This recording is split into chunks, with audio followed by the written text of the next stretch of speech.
Just for reference, I've seen the first 2 episodes. Cool. Yeah. All right. I'm loving it so far. Oh, Great. wicked. It's good to. You look very summery. Yeah, very Look at the summery. weather outside. Yeah. It's nice and cool in here, though. Nice show. Yeah, thank you. Nick, I'd love to start with you first, if that's all right. You've been involved in some massive international productions, from Agents of S.H.I.E.L.D. to Euphoria. What does it mean to you right now, at this stage of your career, to be involved in an original British production and to be leading it as well?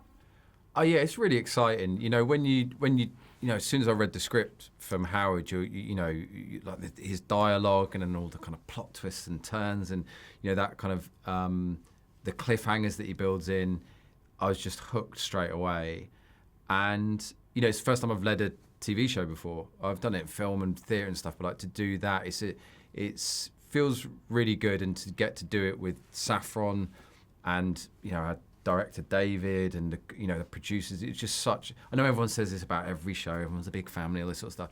But we're kind of a fairly small crew, really, for a show of this scale, and we're lucky to have people like Johnny and Julian and Howard as producers. Amazing. And as writers, and then David as the director, running the show. So yeah, it feels like it felt like a really good fit from the off. Mm-hmm. Yeah. And for Saffron, first of all, big up to Top Boy. Yeah, that show means a lot to me and a lot of people. Yeah. And it's just been great to see that ensemble cast go on to do so many great things. Yeah.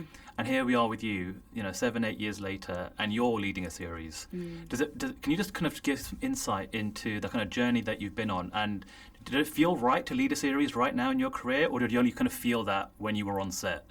Yeah, no, I mean, I think the journey from Top Boy, because I think that for a lot of us, that was like the pinnacle moment of our careers. And I'm just so proud of everything that everyone's gone on to do. Like, we've all kind of taken different paths, but we're all continuing to like flourish and shine. And, since then, it like being in such an incredible show like that, it did open up doors for me that perhaps were difficult to open beforehand. So I've been able and like lucky enough to have such a diverse sort of career since then, and landing here now with Hit Point has been, such an honor and such a joy to like work with all of these guys and be able to say that I'm leading a show alongside like a friend as well, and working with like incredible people. So yeah, it feels really, really great. What's also interesting is on Top Boy, you were playing a character that was kind of living inside the consequences of crime. Yeah. And now you're on the flip side of that. You're playing a detective. I know, right? So is there anything that you were able to take from playing Lauren to Bella? Yeah, I mean, I think exactly what you said. So I was like, before, being playing a police officer, I'm like, I can see like, okay, now I need to think how criminals think. And I was like, I know how they think, because I spent years around criminals, like in the context of Top Boy, I mean. So yeah, I think that it being London as well, and some elements of Hit Point are really gritty as well, like as Top Boy was. So yeah, there's definitely similarities there. And obviously there's tons of crime dramas out there, right? Always have been, always will be. What was it about Hit Point when you guys read the script that you thought, well, this is something fresh, this is something new, this hasn't been done before? What was it that was the hook for you guys? I think in that context, it's the relationship between these two characters. Yeah. Straight away, it just felt like two mates shooting the breeze while they're sat in a car.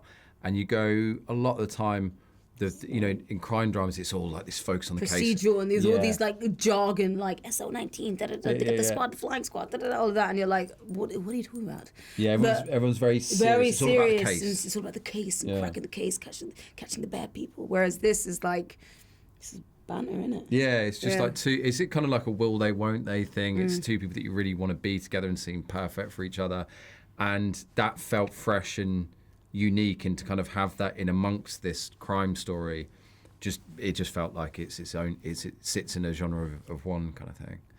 One of my favourite shows of all time is 24, and one of the reasons I think that show works so well is that the audience knows more than the characters, right? And I feel like that storytelling device creates so much tension, and I feel like Hit Point does the exact same thing right from the very first episode. What is it like playing characters where you're trying to get the information and kind of go on this journey, but the audience is always one step ahead of you? Yeah, I think, I'm going to challenge that back, because I think it's actually because we as the actors know, but then we're having to play a character that doesn't know. That adds a whole other layer to it as well. And then you have to think about, okay, how can I play this in a way that I'm not meant to know, but then the audience I know the audience knows. So it's a tough one, but I think it makes it even the more like tense and interesting to play. Yeah. Anything for yourself? Yeah, you kind of, it's like walking on a tightrope. It's like you're constantly kind of trying to toe this line as, the character's journey, but then you kind of almost do it as an actor as well, because you need to sort of drop the knowledge that you have, but still play this kind of drive towards finding out exactly what's going on. But yeah, it's a really interesting point that about the audience, because then I think you're on the edge of the seat going, no, don't go in that room, or because you know what's coming. Or get him, Yeah. Stupid. Yeah. Why did you do that? And looking at both your resumes, like the vast bulk of your, I guess, work has been on television. But you've also done movies. I just watched Fuse a couple of months ago. Oh, yeah. Right? Loved it. Thank you. Again, another original British production. What have you been able to take from a film set that's helped you on a TV show like this? I think with film, you do a film in the space of, well, sometimes a Fuse, I think, was like a 7-week shoot, for instance.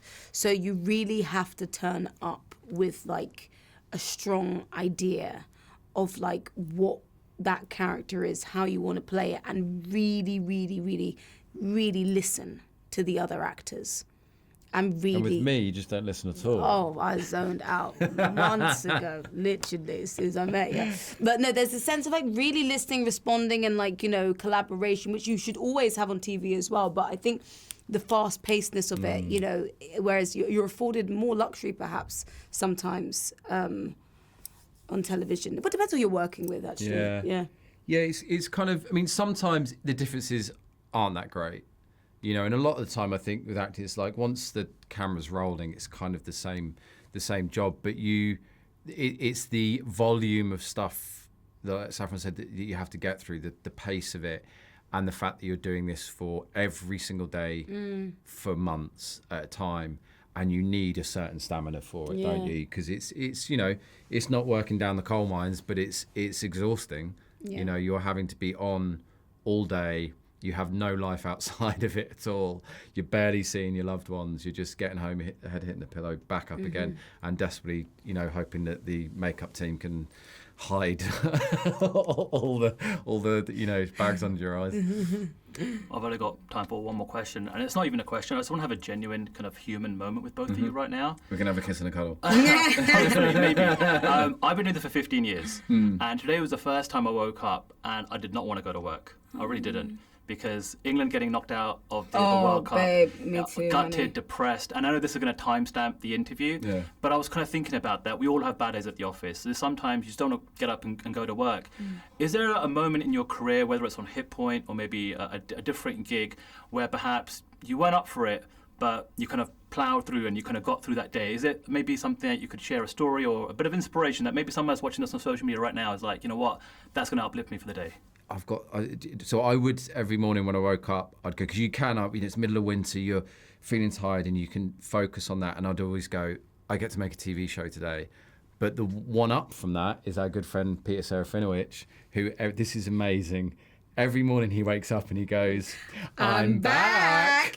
And I'm like, that is amazing, because you get to live another day. Like, the chances that any of us are here takes so, think about the, millions of years of history that each of our parents and their parents and their parents had to survive, and we ended up here, I'm back every morning. Yeah. Just wake up and say that. Yeah. I love that. When I wake up every morning, I'm I'm back. You've got to do a bit camp, like jazz hands. I'm back. I love that. Well, that's put a smile on my face. I appreciate it. Thank you very much. Pleasure. And congrats on the show. Really enjoyed it so far. Thank you Appreciate so much, it. Sandhu. Take care. Nice one.